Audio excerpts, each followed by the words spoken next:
Hello guys, Namaste and welcome to you all in my channel. And for today, मैले चाहिँ एउटा tutorial video लिएर आएको छु र खास गरी हामी नेपाली यङ रिसर्चरहरूको लागि चाहिँ एउटा जुन रिसर्च आर्टिकल खोज्ने भनौँ रिसर्च आर्टिकल अथवा जर्नल आर्टिकल जर्नल पेपर जे भने पनि त्यसलाई सर्च गर्नु र त्यसलाई डाउनलोड गर्नु चाहिँ अलिकति प्रब्लम हुने गरेको छ। धेरै जसो केसहरूमा चाहिँ जस्तो रिसर्च आर्टिकलहरूलाई चाहिँ हामीले डाउनलोड गर्न खोज्दाखेरि पर्चेस गर्नुपर्ने त्यस्तो प्रब्लमहरू आइरहेको हुन्छ र यो चाहिँ धेरै जस्तो एमेच्योर रिसर्चरहरूको लागि चाहिँ एउटा प्रब्लम हुने गर्छ र यस्तो प्रब्लमलाई चाहिँ हामीले कसरी छुटकारा पाउने अथवा कसरी सल्भ गर्ने र कसरी चाहिँ फ्रीली चाहिँ इभन पर्चेस गर्नुपर्ने भन्ने पेपरलाई पनि फ्रीली कसरी डाउनलोड गर्ने भन्ने विषयमा चाहिँ मैले यो ट्युटोरियल भिडियो चाहिँ बनाएको छु र I hope this will be very useful for you all guys. Check it out. So let's begin. सुरुमा चाहिँ अब हामीले रिसर्च पेपरहरू कसरी खोज्ने भन्ने अलिकति कुरा हेरौँ र यसको लागि चाहिँ हामीसँग डिफ्रेन्ट टाइपको सर्च इन्जिनहरू छ र त्यसमा सबैभन्दा फेमस चाहिँ हामीले नर्मली युज गर्ने चाहिँ गुगल सर्च इन्जिन नै हो र म गुगल क्रोम चाहिँ यहाँनिर खोल्न गइरहेको छु र यो चाहिँ गुगल क्रोम हो र गुगल क्रोममा पनि खास गरी यदि हामीले चाहिँ रिसर्च आर्टिकलहरू मात्र खोज्नको लागि चाहिँ हामी एउटा गुगलकै एउटा चाहिँ डोमेन युज गर्छौँ जसलाई चाहिँ गुगल स्कलर भनेर भनिन्छ र गुगल स्कलरको लागि चाहिँ नर्मली हामी के युज गर्छौँ भन्दाखेरि scholar.google.com SCHOOLAR scholar.google.com है। scholar.google.com यो जुन डोमेन रहेको छ यसले चाहिँ के गर्छ भन्दाखेरि यो चाहिँ एउटा रिसर्च पेपरहरू स्टोर गरेको चाहिँ एकाडेमिक आर्टिकलहरू अथवा रिसर्च पेपरहरू स्टोर गरेको चाहिँ गुगलको एउटा डोमेन हो। अरू पनि अन्य धेरै छन् तर नर्मली धेरैभन्दा धेरै आर्टिकलहरू एकाडेमिक रिसर्च एकाडेमिक लिट्रेचरहरू स्टोर गरेको चाहिँ गुगल स्कलरमा गरेको पाइन्छ र यसमा चाहिँ मैले यो जुन इन्टरफेस देखिरहनु भएको छ यसलाई चाहिँ के भनिन्छ भन्दाखेरि गुगल इन्टरफेसको चाहिँ एउटा स्कलरको चाहिँ सर्च इन्टरफेस हो र यहाँबाट चाहिँ हामी एकाडेमिक आर्टिकलहरू चाहिँ सर्च गर्न सक्छौँ। सो म कुनै एउटा आर्टिकलको लागि सर्च गर्छु। For example civil war in Nepal. Okay, civil war in Nepal भनेर म सर्च गर्न गइरहेको छु र यसले चाहिँ यस्तो रिजल्ट देखायो हैन। यसमा चाहिँ अब डिफ्रेन्ट टाइपको रिजल्ट देखाएको छ। यसमा चाहिँ खास गरी चाहिँ सबै जति पनि आर्टिकलहरू छ यो चाहिँ एकाडेमिक आर्टिकलहरू। यसले चाहिँ जुन हामी नर्मली गुगलमा सर्च गर्छौँ गुगलको वेब सर्च गर्छौँ त्योभन्दा अलिकति फरक हुन्छ। यसले चाहिँ एकाडेमिक आर्टिकलहरूलाई मात्रै यहाँबाट देखाउँछ। यहाँनिर धेरैवटा टाइपको चाहिँ यहाँ चाहिँ लिट्रेचरहरू चाहिँ यही टपिकमा पनि डिफ्रेन्ट लिट्रेचरहरू पाइन्छ। एकैछिन हामी यो राइट ह्यान्ड साइडपट्टि अथवा लेफ्ट ह्यान्ड साइडपट्टिको जुन ट्याबहरूमा फोकस गरौँ। अब यो सर्चलाई चाहिँ हामी अझ बढी फिल्टर गर्न सक्छौँ। जस्तो यो एनी टाइम अहिले मैले के गरेको छु एनी टाइम भन्यो भने यसले चाहिँ ऱ्यान्डमली पहिलेदेखि अहिलेसम्मको आउँछ। त्यसपछि डेट वाइज जस्तो सिन्स 2017 भन्यो भने 2017 को मात्र यसले चाहिँ आर्टिकलहरू 2017 मा मात्र पब्लिस भएको आर्टिकलहरू चाहिँ यसले चाहिँ देखाउने भयो। जस्तो 2017 सबै 2017। त्यस्तै गरी अब 2016 2013 यसरी चाहिँ हामीले चाहिँ जुन डेटको जुन छ टाइमलाई चाहिँ कस्टम पनि गर्न सक्छौँ। फर इक्जाम्पल अब हामीलाई चाहिँ कहिलेकाहीँ 2010 भन्दा पछाडिको मात्र पेपर खोज्नु पर्यो भने 2010। ओके, यो गर्दाखेरि यसले चाहिँ 2010 भन्दा पछाडिको मात्र भनौँ न यताको 2010 देखि 2017 को मात्र पेपरहरू यसरी देखाउँछ। र यतापट्टि तल चाहिँ के छ भन्दाखेरि sort by relevance sort by date भन्ने छ। सर्ट बाई डेट गर्यो भने यसले चाहिँ के गर्छ भन्दाखेरि डेट वाइज पहिलादेखि अहिलेसम्मको तर ऱ्यान्डमली यो चाहिँ यो देखाउने गर्दछ भने यतापट्टि जुन यो सर्ट बाई रेलिभेन्स गर्यो भनेको चाहिँ हामीले जुन टाइप गरेको चाहिँ यहाँनिर सर्च बक्समा राखेको जुन यहाँनिर चाहिँ एउटा जुन हामीले सर्च गर्छौँ हाम्रो किवर्डहरू सर्च गर्छौँ त्यो किवर्डसँग एकदम म्याच हुने मस्ट रेलिभेन्ट चाहिँ यसले चाहिँ देखाउने गर्दछ। सो यो कुराहरू भयो। यसमा चाहिँ तलपट्टि हेर्दाखेरि दुईटा कुरा छ फेरि चेक मार्क गरेको छ। एउटा इन्क्लुड प्याटेन्ट इन्क्लुड साइटेसन भन्ने छ। अब मैले यो इन्क्लुड प्याटेन्ट मात्र गरेँ भने चाहिँ यसले के गर्छ भन्दाखेरि जस्तो ओरिजिनल रिसर्च आर्टिकलहरू मात्र यसले चाहिँ देखाउने गर्दछ। जस्तो यो चाहिँ ओरिजिनल रिसर्च आर्टिकलहरू मात्र देखाउँछ भने मैले साइटेसन मात्र गरेँ भने चाहिँ के हुन्छ भन्दाखेरि यसले चाहिँ जस्तो त्यही रिसर्च आर्टिकललाई अरूले साइट गरेकोहरू मात्र देखाउने गर्दछ। र नर्मली चाहिँ अब सामान्यतया हामी सर्च गर्दाखेरि यो दुवैलाई मार्क गरेर सर्च गर्छौँ र कहिलेकाहीँ चाहिँ के गर्न सकिन्छ भन्दाखेरि यो जुन प्याटेन्टलाई मात्रै गरियो भने चाहिँ साइटेसन बाहेकको अन्य लिटरेचरहरू यसले चाहिँ देखाउँछ। सो यो त भयो हामीले कसरी आर्टिकलहरू सर्च गर्ने भन्ने कुरा। र यतापट्टि अलिकति जस्तो अब हामीले कुनै पनि किवर्ड यहाँ हालिसकेपछि सर्च जुन त्यो किवर्डको आधारमा चाहिँ डिफ्रेन्ट लिटरेचरहरू डिस्प्ले हुन्छ। डिस्प्ले भइसकेपछि यतापट्टि जस्तो यसमा खासै केही पनि लेखेको छैन, जस्तो यो फाउन्डेसन भन्नेमा यतापट्टि sarcas.com PDF भनेर देखाएको छ, यहाँ पनि PDF भनेर देखाएको छ, यहाँ PDF भनेर देखाएको छ, HTML भनेर देखाएको छ, यतापट्टि केही छैन कुनैमा, यो PDF यसरी देखाएको छ। अब जुनको यो साइडमा चाहिँ हामीले PDF देख्छौँ त्यस्तोलाई चाहिँ हामीले के गर्न सक्छौँ भन्दाखेरि यो PDF चाहिँ डाइरेक्टली डाउनलोड गर्न सकिन्छ। जस्तो मैले यहाँ क्लिक गरेँ भने ओके यो PDF चाहिँ डाइरेक्टली यसरी यो PDF को फर्ममा चाहिँ नि खुल्न जान्छ हैन। यसमा चाहिँ डाइरेक्टली हुन्छ। सो यसरी चाहिँ यो चाहिँ डाइरेक्टली PDF सिधै चाहिँ हामीले जसको साइडमा चाहिँ PDF लेखेको छ किवर्ड हान्दाखेरि जुन आउने डिस्प्लेमा, र यो चाहिँ यसरी डाइरेक्टली चाहिँ के गर्छ खुल्छ। तर अब कुनैमा चाहिँ के छ भन्दाखेरि यो जुन छैन, कुनैमा छैन हैन। जुनमा छैन एउटा नभएकोलाई हामी हेरौँ। मैले यसलाई न्यू ट्याबमा खोलेँ।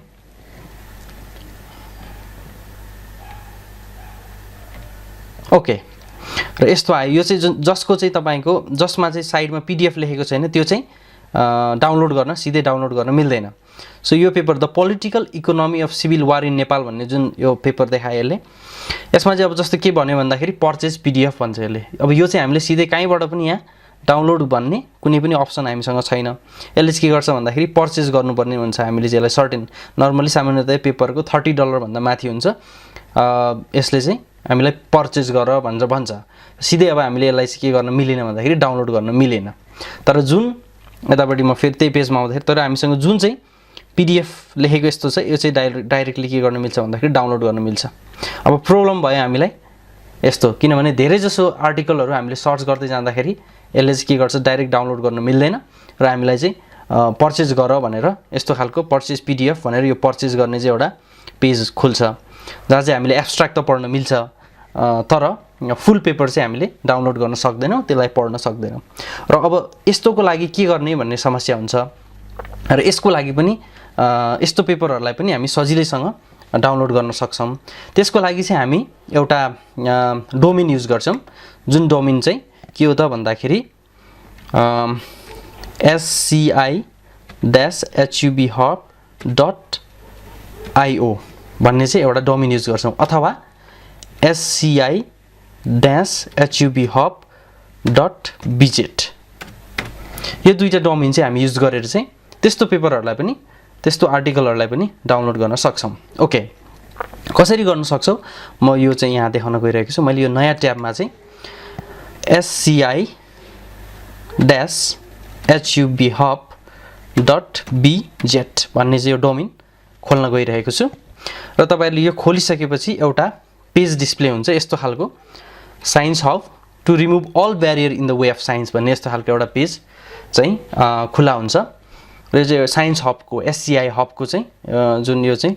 के हो त भन्दाखेरि होम पेज खुला हुन्छ। र यहाँनिर चाहिँ इन्टर URL PMID अथवा DOI अर सर्च स्ट्रिङ भनेर चाहिँ यहाँनिर भनेको छ। र सामान्यतया हामी आर्टिकल खोज्नको सजिलो तरिका चाहिँ नर्मली हामी चाहिँ प्रत्येक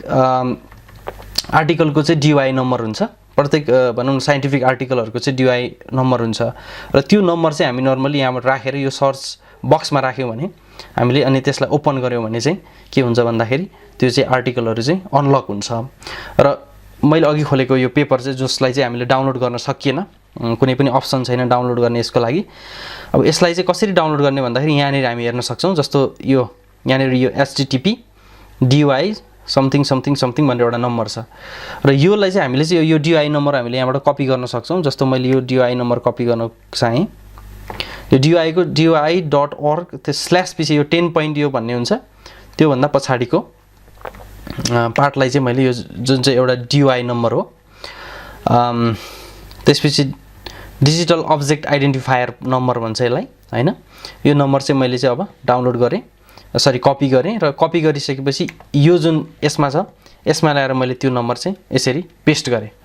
पेस्ट गरिसकेपछि अब मैले यहाँ ओपन क्लिक गरे भने चाहिँ के हुन्छ भन्दाखेरि यसले चाहिँ यस्तो देखाउँछ र यस्तो देखाइसकेपछि त्यो पेपर आफै अनलक भयो तर कहिलेकाहीँ चाहिँ के हुन्छ भन्दाखेरि हामीलाई चाहिँ क्याप्चा माग्छ क्याप्चा भनेको चाहिँ कुनै एउटा सर्टेन कोड इन्टर गर्नुस् भन्छ यो पेपरको लागि चाहिँ त्यसले त्यो क्याप्चा पनि मागेन सो सिधै यो चाहिँ हामीले चाहिँ यसरी खोल्न सक्यौं यसरी त्यो पेपर चाहिँ अनलक भयो र यसलाई चाहिँ अब हामीले चाहिँ के गर्न सक्छौं भन्दाखेरि सिधै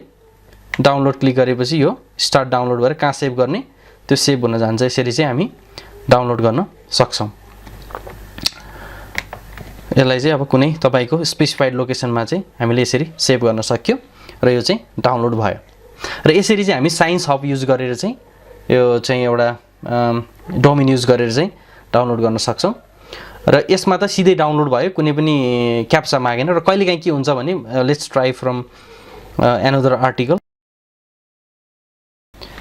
यसमा डिफरेन्ट किवर्ड युज गरौँ रुरल डेभलपमेन्ट इन नेपाल भन्ने किवर्ड मैले युज गरेर सर्च गर्न चाहे र यसमा चाहिँ यो जुन सुरुको देखायो यो पीडीएफ भनेको मतलब यसमा अलरेडी यो पीडीएफ डाउनलोड गर्न हामीले अवेलेबल छ र म चाहिँ यो सेकेन्डकोमा गएँ participants place in rural development seeking clarity through specificity भन्ने जुन पेपर छ यसमा गएँ म र यो पनि पर्चेस गर्नुपर्ने पीडीएफ आयो जसलाई हामीले सिधै चाहिँ डाइरेक्टली डाउनलोड गर्न मिल्दैन र यसमा गर्ने तरिका भनेको त्यही हो फेरि हामीले DUI कहाँ छ भनेर हेर्ने DUI को 10.101 भन्ने जुन पार्ट छ DUI.org भन्दा स्ल्यास भन्दा पछाडीको पार्टलाई हामी कपी गर्छौं र ल्याएर जुन यो DUI भनेको छ यसमा यो सर्च बक्समा चाहिँ ल्याएर पेस्ट गरिदिने पेस्ट गरिसकेपछि ओपन गरे मैले ओपनमा क्लिक गरिसकेपछि ल यो अलिकति फरक पर्यो अहिलेको भन्दा मैले वास्तवमा देखाउन खोजेको पनि यही नै थियो अघि चाहिँ हामीले सिधै क्लिक गर्दाखेरि सिधै त्यो पेज पीडीएफ डाउनलोड भएको थियो भने पीडीएफ खुलेको थियो यसमा चाहिँ के माग्यो भन्दा क्याप्चा माग्यो र क्याप्चा भनेको चाहिँ कहिलेकाहीँ यो मेसिनले चाहिँ यो वेबसाइट रन गरिरहेको छ कि ह्युमनले चाहिँ गरिरहेको छ भनेर चेक गर्नको लागि कुनै पनि डोमेनहरुबाट यस्तो खालको मागिन्छ र कहिलेकाहीँ यो माग्न सक्छ जुन अघि चाहिँ मागेन यसमा माग्यो कुनै पेपरमा तपाईले कुनै पेपर डाउनलोड गर्दा अथवा फ्रिक्वेन्टली यो साइट युज गरिसकेपछि यसले चाहिँ माग्ने गर्छ र यसमा चाहिँ यसमा पनि हामीले कुनै पनि समस्या मान्नु जरुरी छैन किनभने यो समस्या हैन यो जस्ट यो हामीले क्याप्चा ट्राई गरेपछि COASTS भनेको छ यो गरेर मैले यहाँ क्लिक गरिसकेपछि के हुन्छ भन्दाखेरि त्यो पेपर चाहिँ तपाईको यसरी खुल्छ सो कहिलेकाहीँ क्याप्चा माग्छ कुनैले त्यो क्याप्चा माग्दैन भनेपछि डाइरेक्टली पनि डाउनलोड गर्न मिल्छ र यसरी चाहिँ हामीले यो डाउनलोड बटन थिचेर डाउनलोड गर्न सक्छौं मजाले आरामले कुन ठाउँमा सेभ गर्ने त्यो सेभ लोकेसन सेभ गरेपछि यसरी चाहिँ त्यो सेभ गर्न सकिन्छ अब चाहिँ म यहाँहरुलाई एउटा सर्टकट ट्रिक सिकाउन चाहन्छु जुन ट्रिक चाहिँ धेरै कमलाई थाहा हुन सक्छ अघि हामीले के गर्यौं त भन्दाखेरि जुन यो लिंक छ यो लिंकबाट चाहिँ हामीले अघि चाहिँ हामीले यो लिंकलाई यो DUI लाई डिजिटल अब्जेक्ट आइडेन्टिफायर नम्बरलाई चाहिँ हामीले कपी गरेर SCI यो जुन sci-hub.bz मा ल्याएर यसरी इन्टर गरेर यसरी चाहिँ हामीले अघि चाहिँ अनलक गर्यौं तर यो कहिलेकाहीँ चाहिँ हामीले यो कपी पेस्ट गर्नु पर्यो फेरि यता लिंक खोल्नु पर्यो अलिकति झन्झट हुन सक्छ सो हामीले एउटा के पनि गर्न सक्छ भन्दाखेरि जब यो खुल्छ जब यो पेज भनेको जुन चाहिँ यो पर्चेज पेज खुल्छ त्यो पेज चाहिँ जस्तो हामीले यहाँबाट चाहिँ क्लिक गरेपछि जब चाहिँ पर्चेज पेज खुल्छ भनौं न यो पेज पर्चेज पेज जब खुल्छ त्यहाँबाट हामीले सिधै त्यो साइन्स हबको वेबसाइट नखोलिकन पनि डाइरेक्टली त्यो पेपर एक्सेस गर्न सक्छौं त्यसको लागि तपाईहरुले के गर्नुपर्ने हुन्छ त भन्दाखेरि जस्तो यो चाहिँ साइन्स डाइरेक्ट भन्ने चाहिँ जुन यो चाहिँ डोमेनमा राखिएको पेपर छ यसमा चाहिँ तपाईले sciencdirect.com अथवा xyz जेसुकै .com हुन्छ त्यो .com भन्दा पछाडी के गर्ने त भन्दाखेरि .sci HUB है .bz भनेको त्यो उतापट्टिको जुन त्यो डोमेन नेम छ त्यसलाई चाहिँ सिधै यहाँ ल्याएर तपाईले अगाडि यो .com भन्दा पछाडी चाहिँ यसरी टाइप गरिसकेपछि तपाईले इन्टर हाल्नु भयो भने के हुन्छ त भन्दाखेरि यहाँबाट चाहिँ हामीले यसलाई चाहिँ यसरी त्यो सिधै खुल्छ त्यो चाहिँ सिधै हामीले चाहिँ कपी पेस्ट नगरिकन यो चाहिँ एक स्टेप चाहिँ सर्टकट यसरी चाहिँ हामीले खोल्नलाई चाहिँ सकिन्छ सो यो ट्रिक चाहिँ धेरै कमलाई थाहा हुन सक्छ र यहाँबाट अघि जसरी हामीले डाउनलोड गरेका थियौं त्यसरी नै यसलाई पनि डाउनलोड गर्न सकिन्छ र यसरी चाहिँ अब हामीले चाहिँ के गर्न सकिन्छ भन्दाखेरि कुनै पनि पेपर डाउनलोड गर्न सकिन्छ त्यसको लागि हामीले दुईटा डोमेनहरु चाहिँ युज गर्न सकिन्छ एउटा sci-hub.io अर्को sci-hub.bz युज गरेर चाहिँ हामीले डाउनलोड गर्न सकिन्छ र यो जुन हामीले चाहिँ जुन वेबसाइट यो SCI हब जुन छ यसको बारेमा चाहिँ यस्तो राम्रो वेबसाइट जसबाट चाहिँ हामीले धेरै भन्दा धेरै आर्टिकलहरु चाहिँ फ्रीमा डाउनलोड गर्न सकिन्छ यसको बारेमा अलिकति केही भन्न चाहन्छु यो चाहिँ एउटा डोमेन हो डोमेन भनेको एउटा वेबसाइट हो जसमा चाहिँ 62 मिलियन भन्दा बढी पेपरहरु चाहिँ यहाँनेर चाहिँ यसमा चाहिँ यो डोमेनमा चाहिँ राखिएका छन् र यसले चाहिँ कसरी डाउनलोड गर्छ त जुन हामीले अघि देख्यौं यो कसरी काम भयो त भन्दाखेरि यसले चाहिँ जुन अघि वेबसाइटले जुन चाहिँ पर्चेज गर्ने भनेर माग्छ पर्चेज गर भनेर जुन यो चाहिँ वेबसाइट आउँछ यस्तो खालको चाहिँ यो जुन पेवाल भन्छ यसलाई त्यो पेवाललाई चाहिँ बाइपास गरेर यसले के गर्छ भन्दाखेरि पेपरहरु चाहिँ डाउनलोड अथवा यसलाई अनलक गर्दिन्छ र यो चाहिँ एउटा ग्रेजुएट स्टुडेन्ट जसको नाम चाहिँ एलेक्जेन्ड्रा एल्भाकियन भन्ने ग्रेजुएट स्टुडेन्ट काजाकिस्तानकी ग्रेजुएट स्टुडेन्टले चाहिँ 2011 मा स्टार्ट गरेको यो वेबसाइट हो यो डोमेन हो रन गरेको डोमेन हो र उनले चाहिँ के गरिन् भन्दाखेरि यो चाहिँ आर्टिकलहरु फ्रीली एक्सेस हुनुपर्छ भन्ने हिसाबले चाहिँ यो गरेकी थिइन् र सुरुमा उनले इनिशिएट गर्दा चाहिँ sci-hub.org बाट इनिशिएट गरेकी थिइन् र पछि गएर जुन एल्सेभियर भन्ने जुन पब्लिकेसन हाउस छ त्यसले चाहिँ के गर्यो त भन्दाखेरि त्यो पब्लिशिङ हाउसले चाहिँ यो sci-hub.org लाई चाहिँ के गर्यो भन्दाखेरि केस फाइल गर्यो र उसले चाहिँ कम्पेन्सेसनको लागि पनि अपिल गर्यो त्यो गरिसकेपछि के गर्यो भन्दाखेरि त्यो जुन sci-hub.org भन्ने डोमेन चाहिँ ब्लक भयो त्यसपछि ब्लक भयो यद्यपि त्यो ब्लक भइसकेपछि यो चाहिँ अर्को फर्ममा आयो जस्तो sci-hub.org थियो पहिला अहिले चाहिँ sci-hub.io अथवा sci-hub.bz यसरी चाहिँ डिफरेन्ट यो डोमेनमा चाहिँ यसरी चाहिँ हालियो यो चाहिँ कुरा एउटै हो तर जस्तो डोमेन नेम मात्र एउटा लक गरेको भएर अर्को चाहिँ इनिशिएट गरे हो जुन 2015 भन्दा पछाडी चाहिँ अहिले चाहिँ यो दुईटा डोमेनमा चाहिँ हामीले यो चाहिँ युज गरेर चाहिँ फ्रीली एक्सेस गर्न सक्छौं आर्टिकलहरु